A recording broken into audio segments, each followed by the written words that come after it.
diakui dunia internasional. Tak jarang, sejumlah tentara asing kagum dengan ketangguhan pasukan elite TNI. Komando Pasukan Katak Kopaska merupakan salah satu pasukan elite TNI Angkatan Laut. Ketangguhan dan kemampuan pasukan elite ini disegani oleh negara-negara asing. Tahukah kalian, Kopaska dijuluki sebagai Raja Lautan karena ketangguhannya. Selain itu, pasukan elite TNI yang dididik secara khusus selama 6 bulan ini juga harus mampu menguasai teknik bawah laut. Mulai dari menyelam, menjinakkan ranjau, penyelamatan laut dalam hingga penyerbuan dalam laut.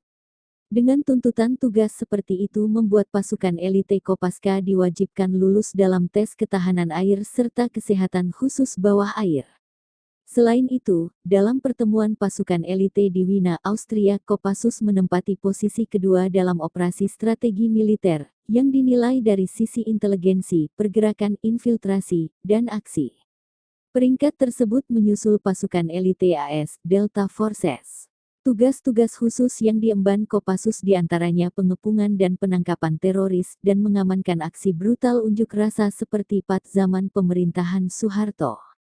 Di kancah internasional, Kopassus dipercaya PBB untuk menjaga keamanan di Mesir pada 1957 di bawah kepemimpinan infanteri Hartayo. Selain itu, pasukan khusus bernama Garuda Kontingen Konga juga dipercaya lebih dari 30 kali dilibatkan dalam menjaga perdamaian dunia. Indonesia telah dipercaya oleh PBB untuk mengirimkan kontingen Garudanya ke negara-negara konflik di Eropa. Bahkan sejak tahun 1957 hingga sekarang, pasukan ini terus aktif jika sewaktu-waktu PBB membutuhkan pasukan agar negara-negara yang berkonflik mampu dijaga dengan baik.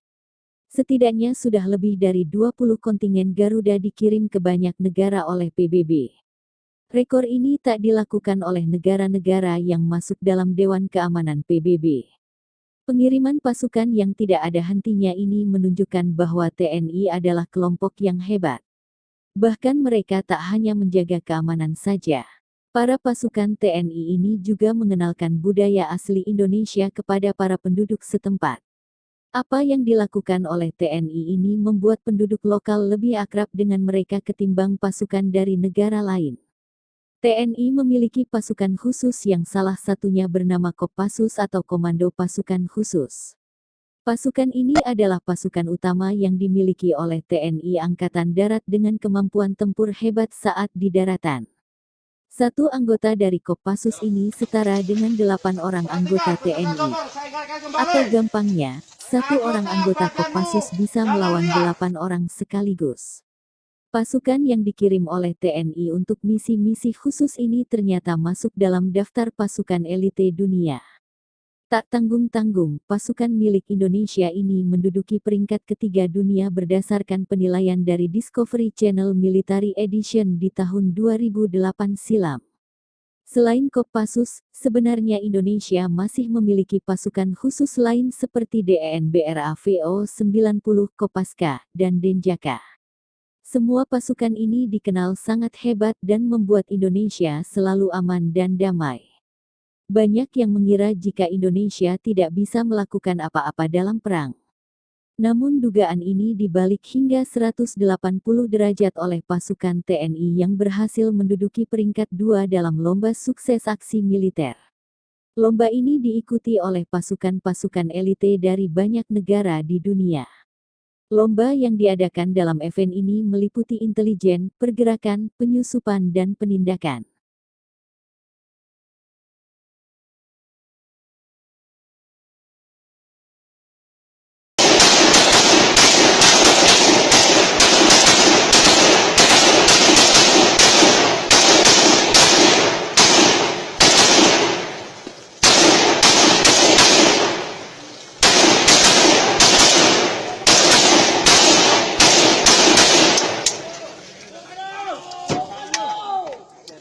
Habis. Oke, cukup. Oke, berdiri. Lulus. Nah, berdiri, hei. Berdiri. Lulus, saya posisi ikut standar komandan.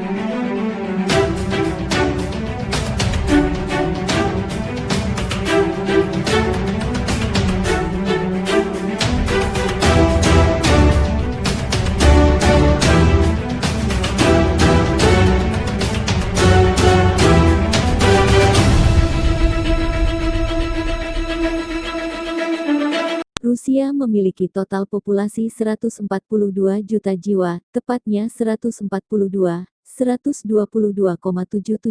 dengan jumlah angkatan produktif 69,640 juta 49%, layak untuk mengabdi sekitar 46,658 juta jiwa 32,8%. Jumlah angkatan militer mencapai 3,586 personel atau sekitar 2,5%. Sama seperti negara-negara pada umumnya, Rusia memiliki 3 bidang kemiliteran, yaitu Angkatan Udara, Angkatan Darat, dan Angkatan Laut. Angkatan Udara Rusia menempati peringkat kedua dari 137 dengan total kendaraan militer Angkatan Udara mencapai 4,078, penyerang 869 dengan jumlah serangan 1,459. Jumlah transportasi Angkatan Udara kemiliteran Rusia mencapai 401, belum termasuk helikopter yang berjumlah 1,485 ribu, dengan helikopter penyerang 514. Angkatan Darat Rusia adalah yang nomor 1 di dunia, dengan total tank tempur mencapai 21.000, kendaraan tempur lapis baja 50.000, artileri otomatis 6.000, dan artileri derek 4,4.000. Selain itu, senjata lainnya seperti roket berjumlah 3,8.000. Kekuatan Angkatan Laut Rusia mencakup penilmaian atas pengangkut tradisional dan pengangkut helikopter, juga nilai kapal selam termasuk diesel listrik dan bertenaga nuklir baik konvensional maupun modern. Total aset Angkatan Laut Rusia mencapai 352, terdiri dari 56 kapal selam, 45 kapal patroli, 13 kapal penghancur, 13 fregat, 82 korvet, dan lainnya. Bahan bakar menjadi sumber kehidupan militer. Rusia memiliki produksi minyak 10,580 juta barel hari dengan konsumsi minyak 3,320 juta barel hari. Pada tahun 2018, Kementerian Keuangan Rusia mempublikasikan anggaran pertahanannya sampai dengan tahun 2020. Melihat dari publikasi tersebut, beberapa akademisi RAND memproyeksikan anggaran pertahanan Rusia akan bertahan sampai dengan tahun 2025. Mereka memperkirakan pengeluaran pertahanan Rusia turun di tahun-tahun 2017 sampai tahun 2020 setelah menghabiskan 43,2 miliar dolar AS pada tahun 2014. Dan diproyeksikan pengeluaran perlahan akan meningkat menjadi 46,5 dolar AS di tahun 2025, sedangkan anggaran tahun 2020 akan berkutat pada angka sekitar 42 miliar dolar AS.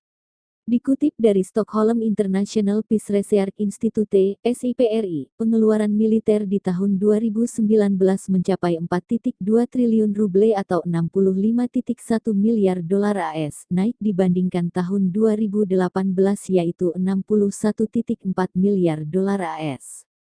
Dikutip dari publikasi RAND, The Future of Russian Military, strategi militer Rusia akan berkutat pada 5 hal yaitu, deterensi strategis, dominasi regional di dekat wilayah Rusia, mantan jajahan Uni Soviet, operasi ekspedisi, persiapan atas perang besar dan stabilitas domestik. Berbicara soal jumlah tentara, Rusia bisa dibilang merupakan negara dengan serdadu aktif terbanyak. Menurut data yang dihimpun Global Firepower, sampai hari ini mereka memiliki setidaknya 766.000 tentara.